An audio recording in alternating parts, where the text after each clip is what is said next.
Bonjour les familles éveillées, juste une petite vidéo courte pour vous poser une question. Qu'est-ce que c'est pour vous que devenir parent? Qu'est-ce que c'est que le rôle de parent? Et donc je vais vous y répondre, mais assez rapidement en 3 points. Pour ceux qui ne me connaissent pas, je me présente, je suis Elisa Bardet, je suis experte dans la création d'activités ludiques, artistiques et éco-responsables sur lesquelles on va pouvoir s'appuyer pour soit organiser des anniversaires ou des souvenirs mémorables pour pouvoir créer des moments de qualité. Donc j'ai créé un accompagnement familial dans lequel je propose aux familles justement de mettre en place des temps de qualité pour remplacer les temps d'écran par des temps vraiment d'écoute et de partage qui va créer les souvenirs d'enfance de vos enfants. Donc si j'en reviens à ma question, qu'est-ce que c'est que d'être parent? C'est vrai que c'est une question qui va nécessiter quand même pas mal de temps si vraiment on avait le temps, parce qu'il y a tellement de choses à dire. Mais voilà, pour être très succincte, je vais vous développer ça en 3 points principaux. C'est vrai qu'on devient parent pour la vie. On va pas, prendre même perpète, hein, parce que même pour quand on dit bah, c'est pour perpète, perpète ici en France c'est 30 ans, et puis avec les remises de peine, on est sûr que c'est pas plus de 10 ans. Donc non, on prend pour la vie. Et voilà, c'est un engagement qui n'a pas de limite à part notre mort. Donc être parent pour moi, c'est vraiment petit 1, la responsabilité et l'importance des premiers gestes déjà dans la petite enfance. Donc c'est vrai que si on prend la métaphore avec un jardinier, eh bien le jardinier va planter la graine, il va l'arroser, il va mettre de l'engrais, il va faire pousser cette plante avec amour et la suivre tout au long du temps qui va passer. Eh bien, pour moi, les parents, c'est la même chose. Ils vont concevoir un enfant, mais ils vont l'accompagner tout au long de sa vie, et ils vont être présents pour lui donner les gestes des premiers besoins, hein, déjà pour un enfant quand il naît, c'est pas comme des petits dans la nature, ou certaines espèces d'animaux qui vont pouvoir se développer et grandir tout seul. Un enfant, c'est un petit humain. Il est nécessaire que ses parents lui apportent tout ce dont il a besoin pour survivre. Donc l'alimentation, il va pouvoir le vêtir, le protéger, et puis dans un premier temps, vraiment subvenir à tous ses besoins pour qu'ils puissent grandir et pouvoir vivre, tout simplement. Donc c'est vrai que c'est l'importance, voilà, lors de la petite enfance, de ses premiers gestes et ses premiers, c'est de répondre aux premiers besoins, voilà, primaires de l'enfant. Et puis, je dirais que en deuxième point, être parent, c'est être présent et attentif, c'est-à-dire accorder vraiment beaucoup de l'importance à l'écoute. Vous allez donc, en tant que parent, apprendre la vie à votre enfant, hein. Vous allez lui apprendre à, à grandir dans cette jungle moderne.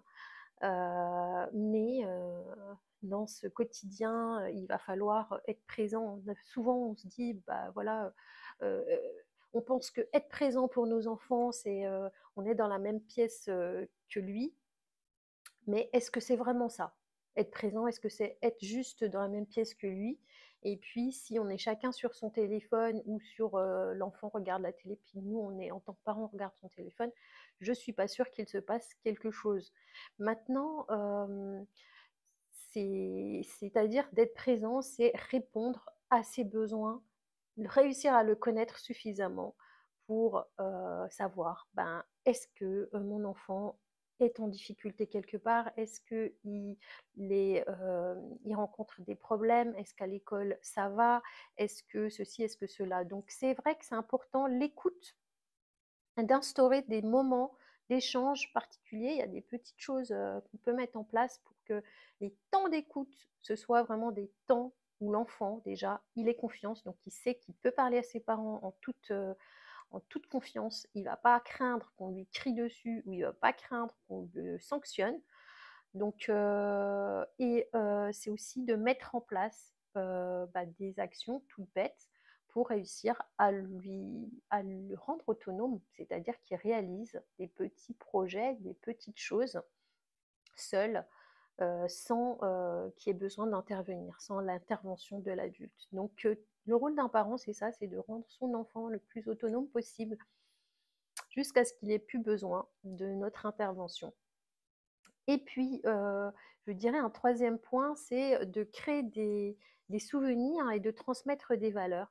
C'est-à-dire que tout au long du quotidien, c'est de passer des moments simples et joyeux, que ce soit des jeux en famille, des repas partagés, des histoires racontées au coucher, par exemple. Et ben, ce sont ces moments-là qui construisent les souvenirs d'enfance.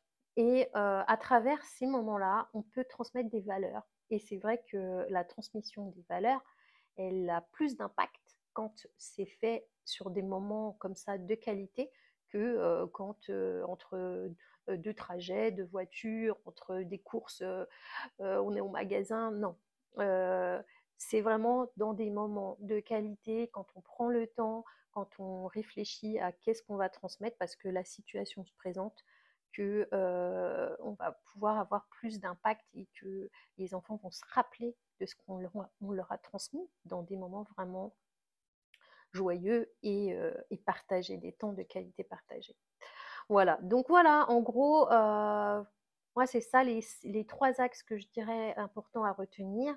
Et, et aussi, il faut se dire que d'être parent aussi, c'est de pouvoir faire face à des moments difficiles aussi, des colères, les caprices, les conflits. Ça, c'est quand l'enfant est petit, mais quand l'enfant grandit, eh bien, il y a d'autres défis aussi qu'il faudra relever.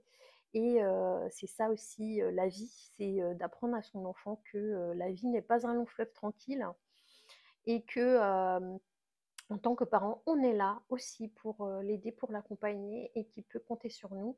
On sera toujours de bons conseils. Donc voilà, retenez bien ceci. Et puis, ce que je dirais, la note finale, c'est que être parent, il n'y a pas de mode, il n'y a pas de mode d'emploi, il n'y a pas de règles.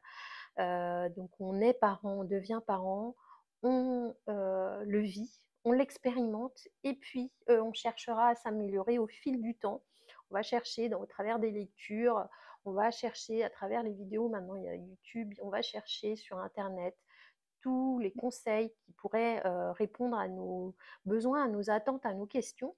Et puis, il y a aussi les coachings, hein, mais il n'y a pas que ça, il y a aussi d'autres choses qui existent, des forums aussi de parents, des conseils des spécialistes. Donc, restez ouverts à l'écoute de tout ce qui peut vous aider dans votre pratique de parents. Et puis, je vais finir sur une question que vous allez pouvoir réfléchir, c'est quelle empreinte voulez-vous laisser, vous, dans le cœur de vos enfants pour, voilà, pour pouvoir répondre à cette question, laissez en commentaire la réponse et puis dites-moi, partagez-moi ce que cette vidéo vous a inspiré et, et voilà. Et donc, je vous dis à très vite et je vous souhaite une excellente journée.